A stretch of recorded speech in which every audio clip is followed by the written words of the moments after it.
ঢাকার মহাখালীর বাস টার্মিনালের চিরচেনা জ্যাম আর বিশৃঙ্খলা কমাতে বড় উদ্যোগ নেওয়া হয়েছে। টার্মিনালে অলস পড়ে থাকা বাসগুলো সরিয়ে নেওয়া হচ্ছে পূর্বাচলের অস্থায়ী ডিপোতে। গত বুধবার দুপুরে 20টি বাস সরানোর মাধ্যমে এই কার্যক্রমের উদ্বোধন করা হয়েছে। পূর্বাচলে 3 নম্বর সেক্টরের রাজুকের 10 একর জায়গায় তৈরি এই অস্থায়ী ডিপোতে একসঙ্গে প্রায় 500টি বাস রাখা যাবে। ট্রিপের সময় হলে কেবল বাসগুলো সিরিয়াল অনুযায়ী টার্মিনালে ঢুকবে।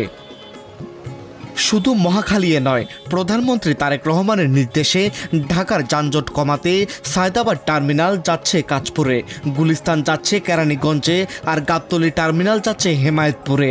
মহাখালীর এই বাসগুলোকেও পরবর্তীতে স্থায়ীভাবে টঙ্গীতে সরিয়ে নেওয়া হবে। ডেস্ক রিপোর্ট, আজকের পত্রিকা।